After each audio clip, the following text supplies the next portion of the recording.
Hello and welcome to the DGTL Growth Podcast, where marketing leaders turn playbooks into pipeline. I'm Suse Barnes. Today I'm thrilled to be talking with Michael Lucas of All That's Good, CEO of All That's Good. Michael, thanks for being on the show. How's your week going so far?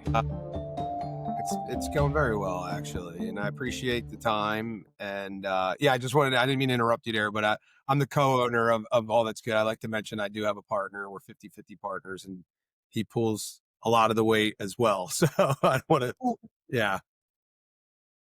Okay, cool.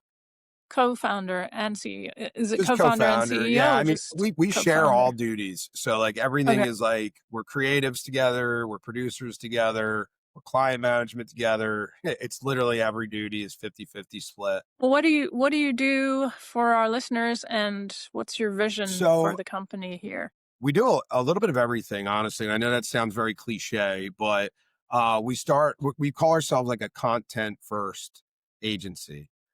We specialize in video content and content creation. But over the years, we've evolved into, website design, web hosting, marketing services, even all the way down to like merch management and like, merchandise creation, like from screen printing and embroidery. We do it all in-house. So we started out for All That's Good with a lot of like interesting like television projects. We were in the docuseries world. We did a couple TV shows.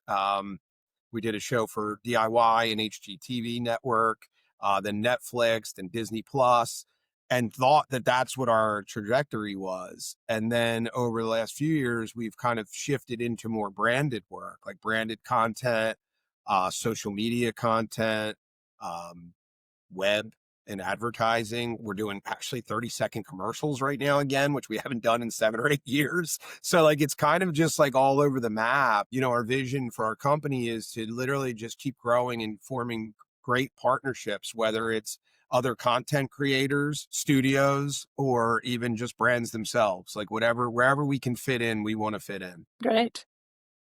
What is the All That's Good name? Great question. We joke, like we're not all that's great. We're not pretentious, right? We're good. And, and literally like that is something that we take a lot of pride in, is like our communication with our clients, our communication with whatever project we're working on. We really treat it like it's, even though we do multiple things, like we try to treat everybody like this is the only thing we're doing. And we try to really give it our best. And, to have that kind of standard is really important, but also at the same time, we really want to be interested in the things we're doing. And we have been blessed with that like majority of the work we do, we actually really like, whether it's the simplest thing, like with a small mom and pop store, all the way to a Netflix show, like we really enjoy it. So like we try to put the good in that, and we try to like really like have it be a reflection of our values and like our standard too. There are things that too, like that we've actually not done that could have been very lucrative money-wise, just because it didn't seem like the right fit for us and our team. So we really do take pride in that. We kind of came about, we were just throwing a bunch of names together. When we first started, we were like, oh, that's whatever.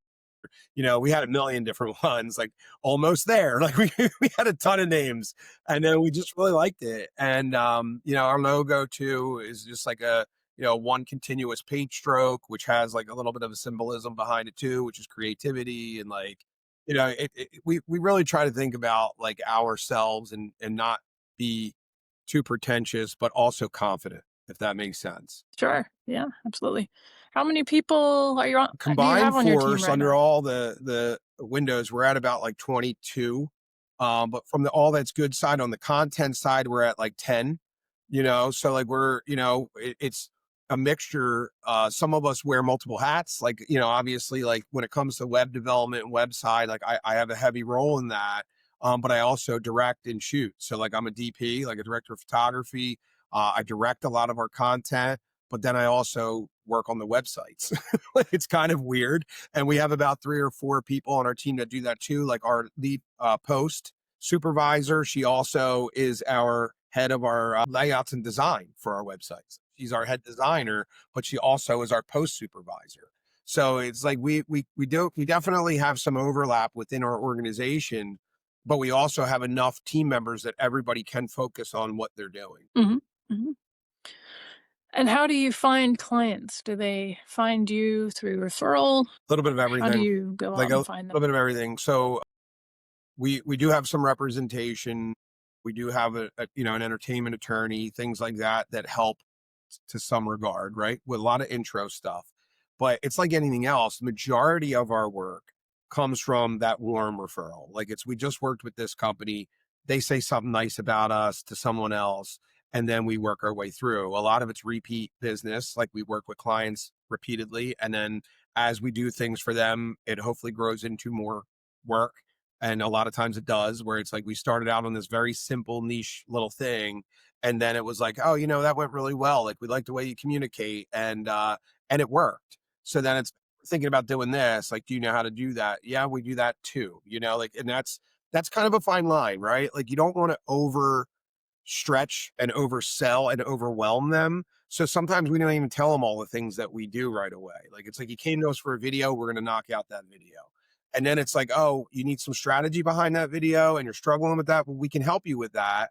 And then we explain some of those other services, and then it turns into those. So it's almost like trying to create like a working funnel for our clients. And then at the same time, we Hmm. do a lot of outreach. Like I do a lot of outreach emails. My partner does a lot. A lot of our team do them too. Like, cause we're always trying to find fun things to do. So like, it's hard because you don't want to come off spammy either. Like, hey, like and we go through these waves. Like it's so funny. Like, I'll send out, like, I don't know, 1,000 emails or something over a month. And we really do take the time to write the emails ourselves. We put them in, obviously we have some lead gen software that we do. But the problem is like, how do you stand out? Like we'll notice, like we'll go through the ebb and flow of like, we'll get like a lot of replies sometimes. And then other times they're just like, please take me off your list. And I'm like, like I write back and I'm like, okay, like it's not constant contact, like it actually is us. It's just, you know, pretty funny. And I'm sure you deal with that, right? Like Wow. you kind of balance, like it's Yeah. awkward. Like you want to reach out, but Yeah. how do you do it without it being like you're annoying? Yeah. Well, I'm curious about the personalized. So you're saying you actually find people or companies that you want to work with, and then you create A lot of a times. personalized Yeah. A lot of email times. Yeah. Like a and lot, like send. for me Yeah. personally, Uh, like my goal is I love directing and shooting and producing. Like those are like my three passions, and like for an individual. As a company, we're really strong on post-production services too. Like we have a really strong editing base. Like we have a really strong team. So like anytime that I can find a client that's like, hey, like we're trying to either make like a series of videos, or we have a podcast that we want to do, or we have whatever, like I want to hear about it, right? And I try to find clients in like the world of which we've done things. Like it's like, okay, we did a sports doc series and it was about basketball and it was a niche like storyline. If there's other companies out there that kind of match that vibe, like I want mhm. to send things to them and be like, hey, we did this, like might not be the same thing you're doing, but if you're ever looking for a partner in that kind of stuff, would love to talk. And it does take a little bit of work, Mhm. and it's sometimes I feel like I'm wasting my time, but it has worked. It's very effective, like especially, and then we do have some blanket outreach that we do. It's like, hey, quarter four is coming up. Have you thought about what you're doing next year? That's very least personalized. And that's more Mhm. just like targeted towards like, we know that like the agencies are all looking for content partners. So we might, hit up a bunch of our, advertising agencies and say, if you're looking for someone to match with your creative director, we're a good partner. We're a good fit. Sure. Do you track success rates on both of those strategies, like the really personalized one I versus wish the we more did a little blanket? more detailed on it. We try, but sometimes there's a little bit of like a Mhm. weird overlap, like we've had touch points with a lot of people. And what I'm really finding now too, what's interesting is in the last couple months, we've almost like dusted off things that we did 7, 8 years ago. And actually have spoken to some people that we talked about a long time ago. And we're like, hey, have you thought about this again? And they're like, we have a different approach towards it now. Like maybe it cost $1 million to launch then. Now we might be able to do it for Mhm. 200,000. Like, have you thought about this? And that seems to be effective. Yeah. I would say that it's, without exact numbers, but I would say like the warmer conversations and the warmer leads are definitely in the higher percent success rate, like 60, 70 more percent, Hmm. successful than just blind outreach. Yeah.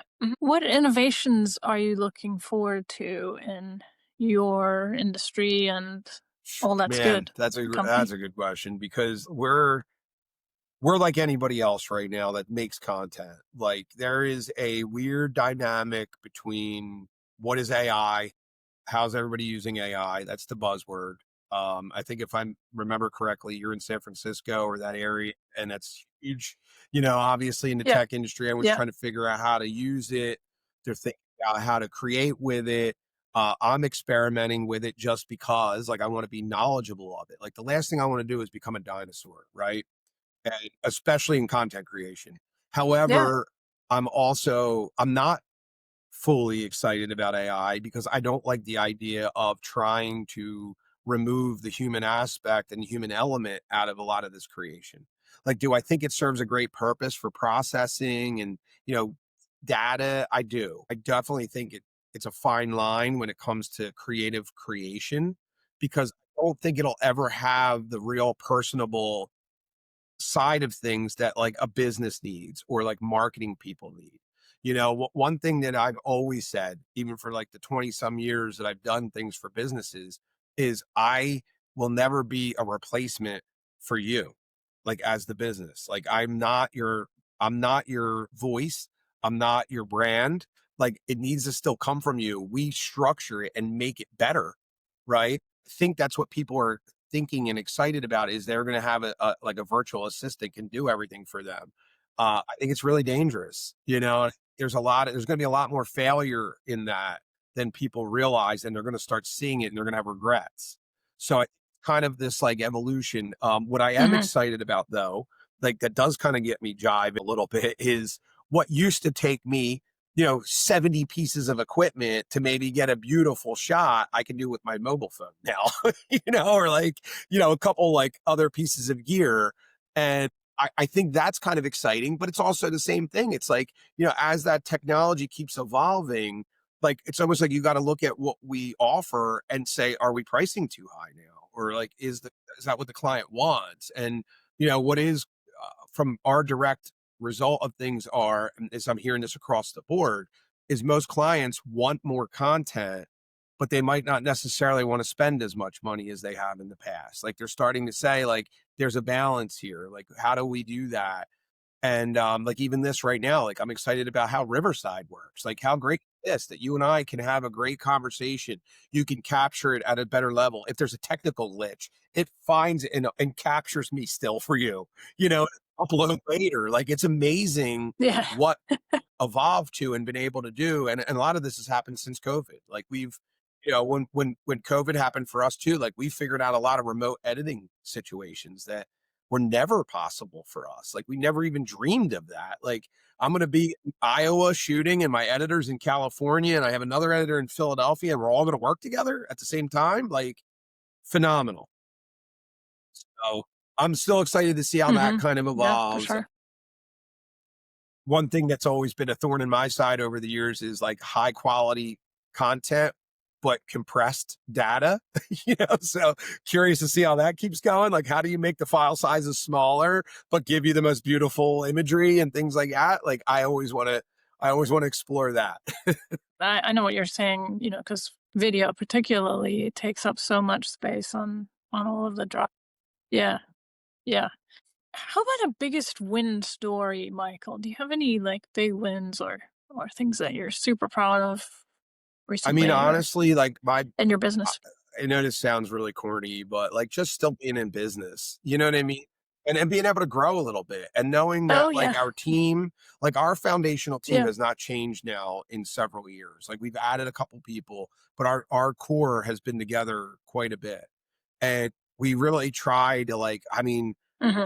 especially this last year, our entire team has internally looked at what we're doing together and said, you know what, have we tried this yet? Or what if we did this? and that collaboration even amongst ourselves has been incredible, and seeing like the ups and downs. Like, I mean, everybody always wants bigger and better. Like, you want to make more money, or you want to be this, you want to be that. And sometimes just realizing that like being a little bit better than you were the year and step by step and like growing is actually the success, because you now build a stronger like foundation, and you can pivot when something goes wrong, or you go, oh, we've done this, we realize this now, like we're not doing it the same way anymore. And I'm really proud of where we've come as a company entirely, and like the things, like the features that we've been adding. And like, like I said, there's like this like weird dynamic now where we have some clients that half the content they're creating, they're doing on their own, and they're sending it to us, and we're either editing it, or we're going out. We have one social media person that goes out. Like we have a whole division that is just like almost like user generated now. And as a DP and a director, that kills me. Like, it breaks my heart. I'm like, what do you mean you're shooting this with your phone, but you're doing a better job than I did 10 years ago? It looks great, and like you're able to do it. So like, I'm really proud of that, and I just really very, very excited about, where we're heading as a team, and seeing some of the things we're evolving into that I never thought would be where we are. Mhm. It reminds me of the Yeah. old, if you love what you do, it's not work.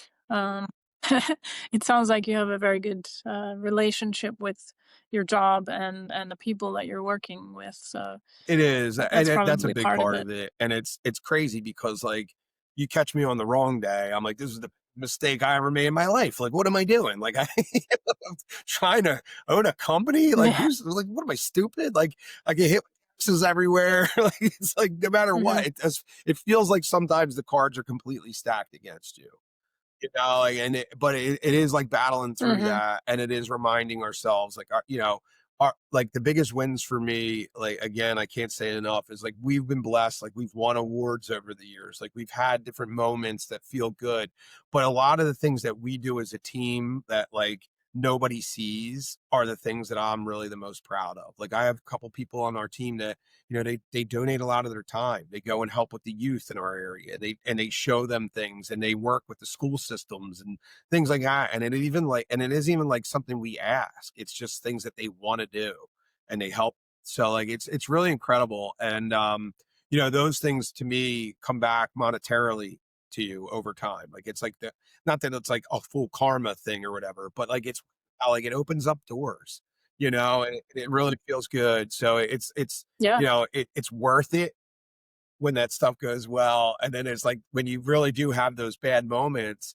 it's like, man, we're having a really rough time right now, or a job that we thought we had went away. Things like that. It's how do we pivot, and we find other stuff. Like, that's the stuff that I think I'm the most proud of. And like I said, this last year, especially with my team, they've all done that. Like, everyone's like, hey, you know what? Have we tried this yet? It's like, no, we haven't. It's like, let's do it. Yeah. Yeah. What about to the opposite direction? Any biggest lesson learned? For us, we had a stretch, and this sounds like kind of crazy, but we had a stretch of time where we did like 5 really major projects, and they didn't even get released. Like, we got paid for them, we delivered on them, and it was nothing that was in our control. Right? Like, it was like either the person that we were working with got laid off, and then the new people came in and didn't want it anymore. One of them was a distribution thing where the company we were working with ended up getting sued by somebody else, and froze everything. Like, it became like, we're stopping all business at this point. Like, we have to hyper focus on this over here. There was another scenario in which another similar situation where the person that was one of the people that we were dealing with didn't deliver on their end, and we weren't the ones controlling the job. So like, there was just nothing we could do. However, we walk away. The problem is, like, that's a lot of time that our team and our company put into things, and then we have nothing to show for it. So it almost looks like you've been inactive. Like, it's like, well, what have you been doing for the last 3 or 4 years? It's like, you won an Emmy this year, and then you won all these awards, and you did all these things, and then for 5 years you did nothing. It's like, no, we did a lot, actually. Really cool stuff that we did, you can't even see, you know? And so that was a lesson learned for Yeah. us, and it was one of those things where like now we do kind of like position a little better and we think about it. It's like, okay, well, from a financial standpoint, it didn't really kill us. It was actually okay. Like everybody got paid, like we're good.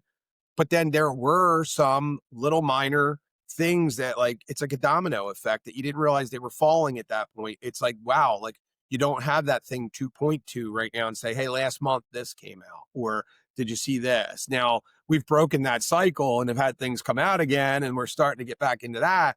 But it was definitely a lesson in how we strategically put ourselves in different projects. Like what are our goals from that? Is it just a money grab, which we hardly ever do? Like we always put more resources in, and we're always trying to think of ways that like form a long-term partnership.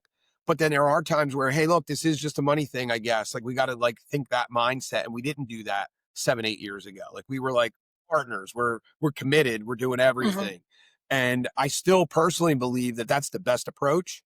But sometimes it's not what they want, and it's not what we have to do. So we learned that not the hard way, but the hard way. Yeah. Worse, let's put it that way. Well, Yeah. it sound you could spin it as a, very Yeah. top secret project that Yeah, you're exactly. working on, right?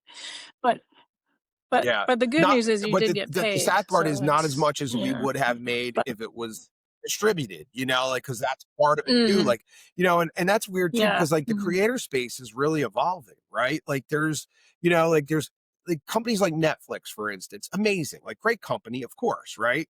However, like, their model too is, like, maybe not the best for sometimes when you're already established or you're doing things, like, there's hit and miss there. Like if they want your product, like it's cool. You can point and go, there's my movie or my show or my documentary that's on Netflix. Cool. Looks great. But what might have happened was you spent $200,000 or $2 million or 10 million, and they gave you 40,000 to have it, because they know that holds value. It's like you're on Netflix. If Netflix pays for it, for instance, and they're giving you the money, they might give you all that money to make it, but you have no back end or no residuals. So it's kind of like you got to weigh every scenario and every situation and see what makes the most sense. As an individual creator, if I was a freelancer, my decisions would be much different, but as a company, we got to look at that and go, okay, does yeah, that sustain everybody that we have to deploy for that project? And how long does that last? Is it enough to pay everybody for another year? And then are there options for, can they get raises? It's a lot of the new thoughts that go in there that we didn't really have, 7, 8 years ago. yeah. No, that makes a lot of sense. I didn't think about Yeah. the time after launch and what that does and where you could still be earning money from the project. So yeah, Yeah, it's and I mean, definitely a and I think loss. like where when I mentioned it earlier is that we evolved into the brand space a lot. And what's fun for me with that is you're kind of serving two purposes. You get to make really creative stuff, but then it also has a direct correlation to the brand, and the brand sees results. Like they're like, wow, we got a new audience, or where our sales are rising because we did this really cool piece of content. You know, brands are getting smarter. Like they're like, well, we're investing in this. Like, do we own the IP, or do we own part of the IP, or how do we leverage this? And then again, with the explosion of TikTok and people like trying to figure out creator funds and like YouTube, creators and things like that. Like, there's this new world of content, and there's a new world in how do you manage that. Like the brands are like, okay, we got 50 grand, we're going to sprinkle it around 10 micro influencers, and then the bigger influencers, it's like, oh, I got 27 million followers, and it's like, I'm worth 50,000 a post. And then the brands got smart again, and they're like, well, cool, you got 50,000 followers, but how many actually engage with your post? So it's constantly a changing playing field, and we're constantly trying to figure out what is the thing that they need, and how do we make good content to stay relevant in that, and how do we position ourselves to be a part of it one way or another, you know, and that's our goal. Yeah, and then again, you have to get it distributed. It has to get out there so it gets seen, so that you can continue bringing in more Absolutely. companies that want to Yeah, work you're with you that you're only way. as good as the last thing you did. How has AI impacted growth? Uh, or has it? It really hasn't helped us, I don't think, grow necessarily. I think what it's done, like I said before, I think it actually, in some ways, kind of paused a lot of things, but allowed us to, like, we use it, like where I use it personally is like, I have like a 12-page document that I wrote. And I said, can you spit this back out to me in a paragraph and let me summarize this? And then it'll spit it back to me. And then I have to go in and clean it up a bunch. You know what I mean? However, to me, Yeah. that's Mhm. valuable, right? So it's helped me, like, as far as like, okay, like I understand some of the people I talk to, and they might not want to see or hear about, everything that we're going to have to do. They want to know what's the first step. But I have this like 12 step. Like, so helping like on an editing model and scale, it has helped us, helped a lot of our team too, right? However, what it also has done is it's kind of put like some larger companies, I think, in this mode where they're like, well, can we pull back a little bit? And are there solutions? Are there AI versions of this that would work better? And while you figure that out, we want to not do anything as far as content creation, or we want to experiment using some of this stuff. And it's kind of like slowed down the getting to the creative process sometimes. One place that it did help me though was creating like mood boards or like imagery boards, like for myself. Like, okay, I'm doing a shoot. It's a 30-second commercial. I need 14 different shots. I know I'm going to be on a boat. Like, here's what I need to know. Like how, like sunrise, sunset. Like, I want to be able to show my, my client, here's similar, like these are mood points. Not the exact thing, and that's got to be very Mhm. clear. But it really helped me because that kind of stuff used to take me all day to do. Like it's or a couple days. Like I'm in Photoshop, I'm taking pictures of things for myself with my own camera, uploading them into my computer, and going, okay, photoshopping it again, changing the color temp, all that stuff. Where now you can put it into a system and go, I need a sunset shot of hands tying a rope and backlit, and the thing knows and it spits it out in a minute. So that's been nice. But I can tell Yeah. you one thing Yeah. that I have noticed, and I think this is, many people might start to see this. What happens are a lot of people are relying on it to draft up things for them too, right? They're like, oh, you want a plan? I'll give you a 12-month plan. And they put in ChatGPT and it spits out a 12-month plan. The problem is if you don't actually read it and absorb it and understand every piece of that, and then you send it to the client, it might not even make sense. Like it might make sense on the paper, but then when you go to actually do it, or you're like, oh, the client goes, well, you said you're going to do this. And you're like, oh, I didn't even realize that was in there. Like that's where you're going to look bad. And I've seen it. People have sent me things that I've done in Chat GPT or something else. And I take the time and I look at it and then I question them about it. And they're like, I'm not sure. Or that doesn't really, I don't know what, well, I put it in there, but I didn't really mean, and you really start seeing it, and that's what people really have to be careful of. Cause like if they're trying to rely on it, they think they're going to really save their job or create a Yeah. better job from it. It's not going to do that. Makes a lot of sense, Michael. What are your clients most interested in about all that's good? I'm What do not you hear sure. from them? No, I think what we try to say to people is like, look, I'm literally just got off a call earlier today and I explained to them, I said, we're not your cheapest option. We're not the most expensive option either. Mhm. We're as honest as we can be option wise. And we really do, try to really, really take whatever it is we're working with and make it look more high end or pricey than it actually is. And I feel like we've always done that. Like, I think like, when you can cost evaluate and you say, okay, this was the budget, because we have a lot of the resources, we really put our resources into that. And our clients do appreciate that, and we try to over communicate like as much as possible. And sometimes that gets on their nerves because it's like, hey, have you thought about this? Like, this could be a problem. And they're like, I don't want to think about that. And I'm like, but you need to, and we try to like do it. And then all of a sudden that thing happens. And then they're very thankful at that moment. But if it doesn't happen, you almost look like you're paranoid. Like it's like, oh, you're just panicking. We're not panicking. We've seen it happen. We've seen this go wrong enough to know that this could go wrong. Like we're just making you aware. So Mhm. I think if I were, I can't speak for them, they're not my client, but I think that is what they appreciate is they know like if they're paying us to do something, we're going to do it. Mhm. It reminds me of I once purchased a house and it had a pool, and the pool was empty, and my mortgage broker was like, "You need to fill the pool." And I was like, "No, that's dumb. It's not, we're not going to keep the pool and we're going to waste all this water." And he was like, "No, you need to fill the pool." And he was mean, right? So I was like, "This guy's horrible." And he said, if a doctor told you to do something, would you do it? And I was like, "Well, yeah, probably." And he's like, "You need to fill the pool." And eventually I filled the pool, and of course I got the mortgage and it was a good rate and all of that. But that lesson in, he knew what was needed to make the whole project work has stuck with me. And so anytime I'm like trying to avoid a problem later on with a client, like you just said, right? Because you've seen it before.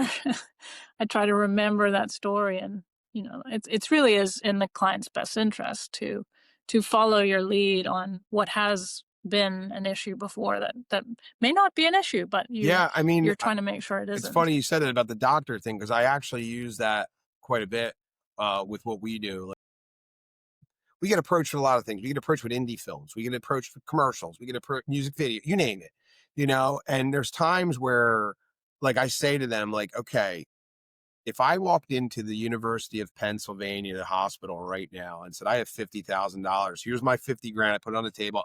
I'm the surgeon for the next surgery that walks in.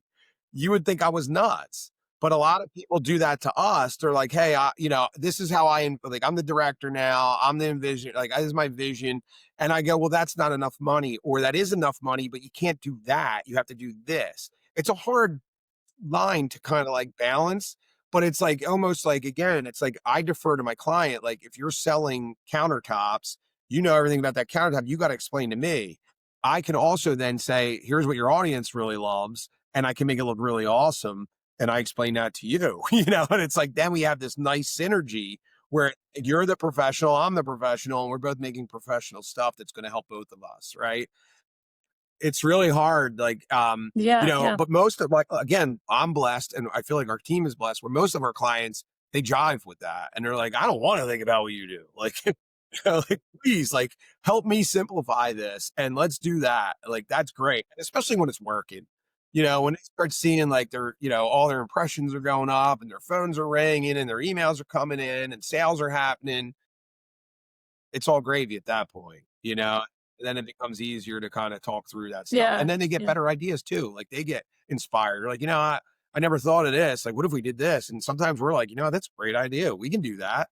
Like, sure. Yeah, when the partnership is working and not like, Yeah, I'm yeah. paying you so I get to make all the It's a thing. decisions. I tried it. Believe me, I tried to buy a doctorate because I Yeah. want everybody to call me doctor. I think it'd be funny. And it doesn't work. Like I've tried. I have a lab coat and everything. Like, I'm serious. Like it's like, Well, there's a thing, right? If you wear a white coat, maybe we people can start wearing it more. automatically I think believe you that's a good more. idea. Great. Michael, where do you want to be with all that's good in the next 6 to 12 months?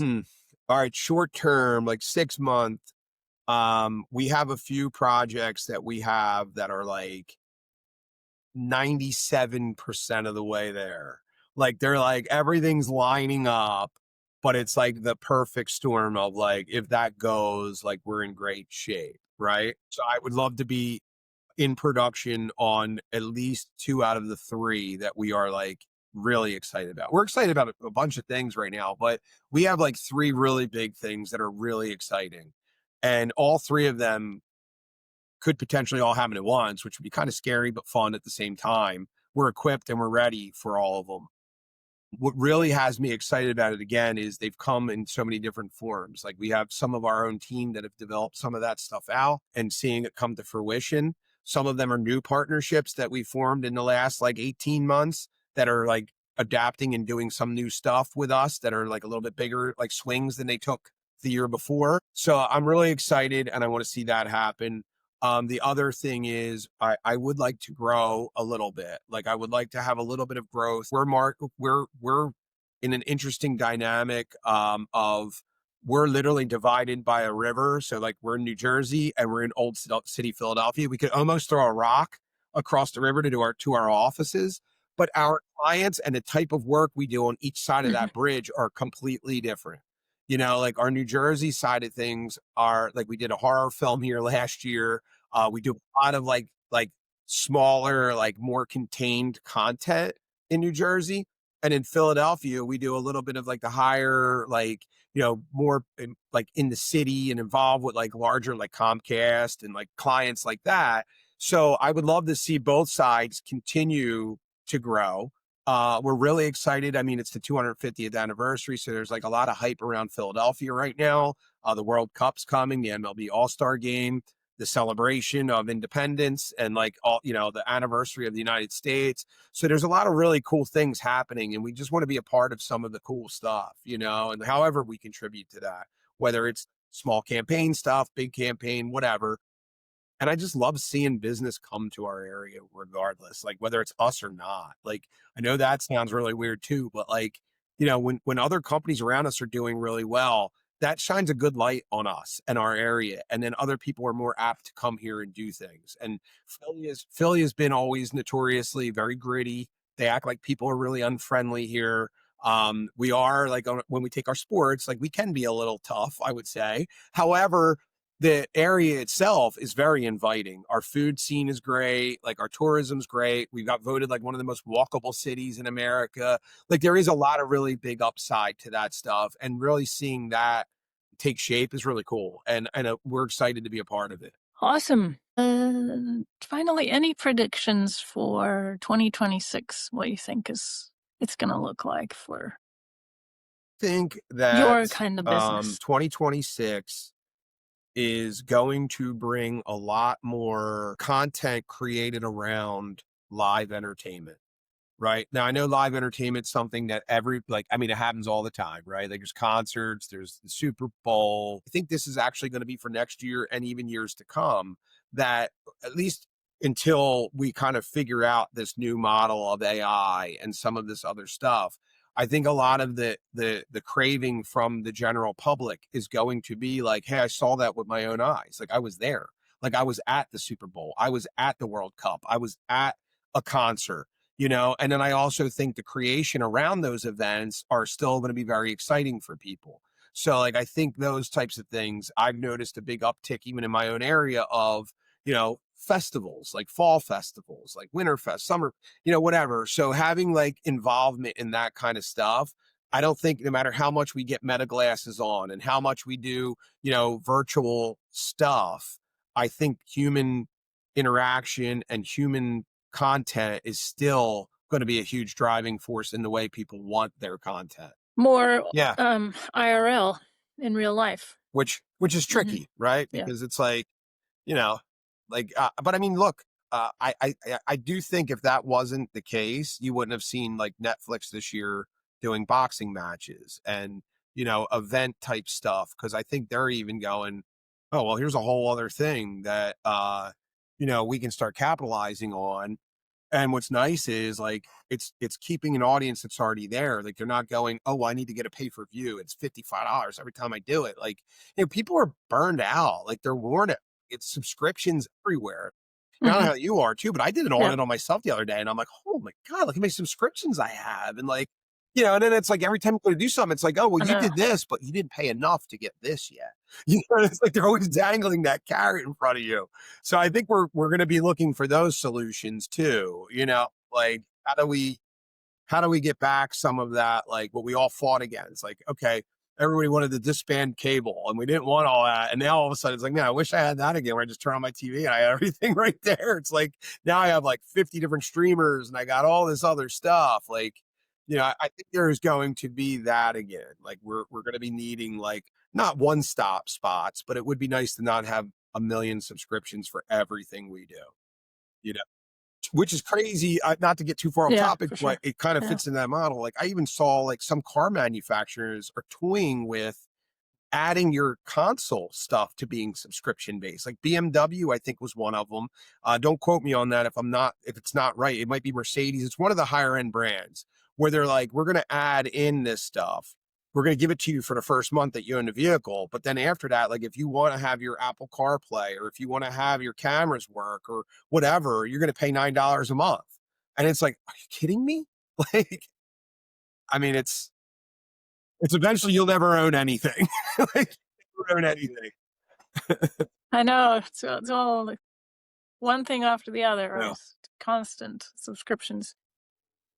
Oh, well, Michael, how can people get a hold of you or reach out to you for potential is our work? website. My email's michael@allthat'sgood.tv. I try to get back to everybody. I'll take any meeting once with anybody. Like I'll talk to anybody, like literally, because you never know, right? And then also, my thought is like, yeah, like I have a partner. We, all of us are so involved that like, even when we have meetings, we try to partner up on a lot of our stuff, because same thing, like you might, like if you were to contact me, I might be like, oh, my partner Vince would be great. Like you need to meet Vince and talk to Vince, and like you have a different strategy there too. So like trying to figure out ways to work together are always top of our mind. Like we're always looking for new people to work on and build content out with, and figuring out where we fit in. Like if you need us for, like I said, the smallest of small, all the way to like managing an entire thing, unless it's something that we really goes against our complete moral standards. I don't really have any interest in like springing out a criminal unless they're really like an exonerated criminal. Like we try to do a show about that, like innocent, like prisoners and things like that. Like, of course, like very passionate about that kind of stuff. But like if it's something that's borderline against the law or something like that, we probably won't entertain it. But other than that, we're open. Good to know. I'll keep that in mind. All right. Well, thank you so much for your time today. It's been an absolute pleasure learning more about All That's Good and everything that's working well, and, the struggles as well. I look forward to following in your success and watching out for your company on all of the shows. Hopefully we have some news to share soon. Like, Yeah. well, we don't do it's funny. We try to practice what we preach, but we're going to start building our social up again. Like we did it a while, then it's like anything else. Like we get busy and then we're doing our clients. So like we're starting to do that again, and hopefully we'll release some stuff and people can at least know what we're up to. Yeah. So I really appreciate you having me on. Thank you. Yeah, it's really a pleasure.